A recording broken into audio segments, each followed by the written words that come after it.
review on my iRobot pet series, Roomba. I've had it for about 2 years now, and I love it. It works great. I got it at Costco on sale. This one costs about $300. Now they're running about $350 if you get them on sale.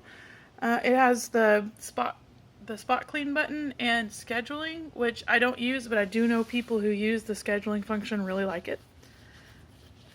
And I use one charge and one tray to clean one room, and then I recharge it and empty the tray and do another room. You just put it down in the room that you want to clean, walk off, come back, put it back on the charger, empty the tray, a couple hours later do another room. So this is the tray.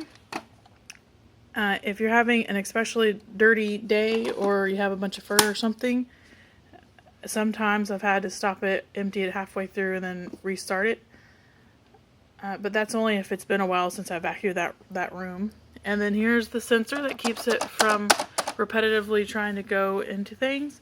Once you bump the sensor, the Roomba turns and goes another direction. That's how it's able to get along the sides of the walls real well.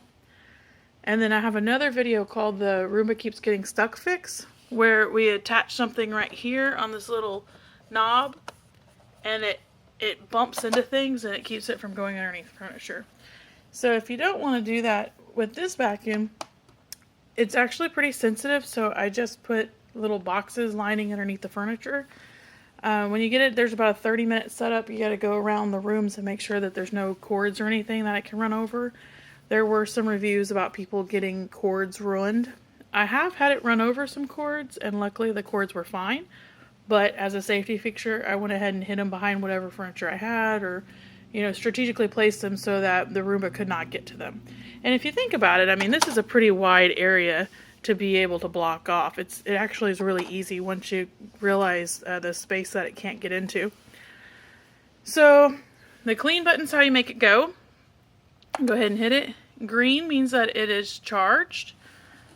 Here's the charging station. You see I have the wires back behind it. That keeps, remember I said you want to hide the cords from the Roomba? So I'm going to put it on there. It'll kind of settle itself in. I hit it good the first time. The amber means that it's charging. The flashing means that it's charging. Amber means that it's not a full battery. So if it's running around and the green turns to amber, that means that the charge is getting low. And if the amber turns to red, then it's about to die.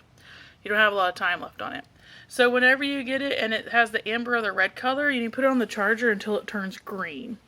And the reason you do that is so that the battery life will last a very long time.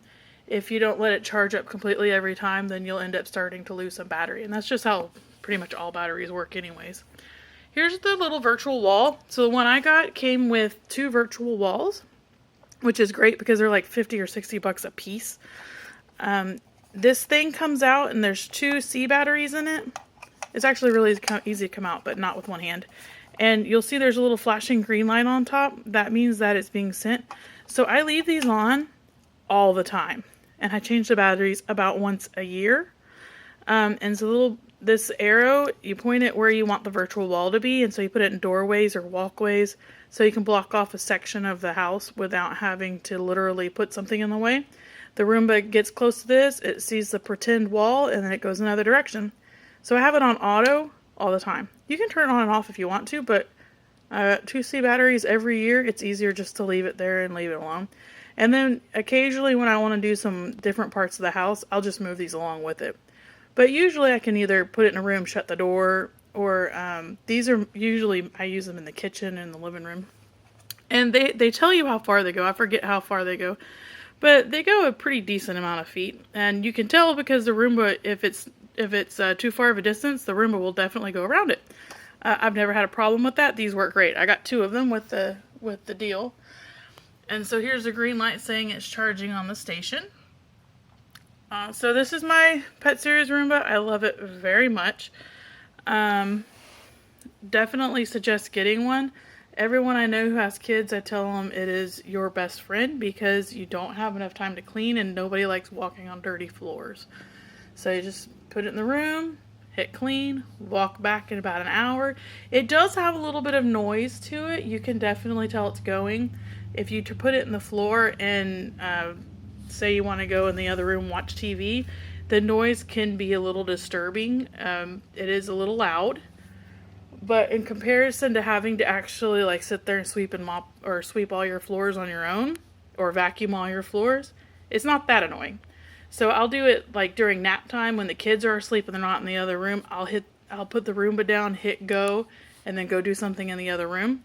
Or say, like if my husband's at home and he's gonna be able to be here with the kids, then I'll run to the grocery store real quick and come back.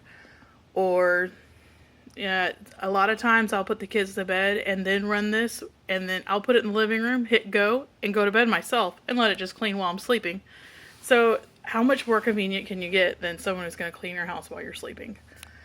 Like I said, sometimes people like to say that the tray is small, but like I said, I do one room at a time, one charge at a time. It's relatively simple to get past.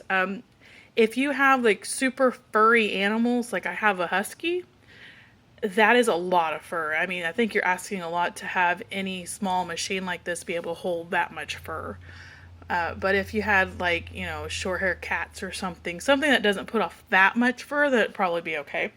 But I mean, my husky puts off a lot of fur very fast, so I definitely do not use this machine to clean up that fur. I have really long hair, and it does not get caught in the machine. I mean, it gets caught in there, it has to be cut out, but it doesn't stop the machine. It doesn't break it in any way or fashion. And you're supposed to clean it. The manual says like once a month or something. I never clean mine. I mean, I'll get the hair out occasionally and take the brush out occasionally, but literally it's like once every 4 or 5 months or something, and it works just fine. Obviously, you should do what the manufacturers say you should do, but it's not actually a requirement. I do it all the time I use it all the time without having to clean it very often. And the hair comes out very easily. Like I said, I have long hair and it continues to run. So that's my review on my Roomba. I definitely say it's worth the money if you can afford it. Thanks.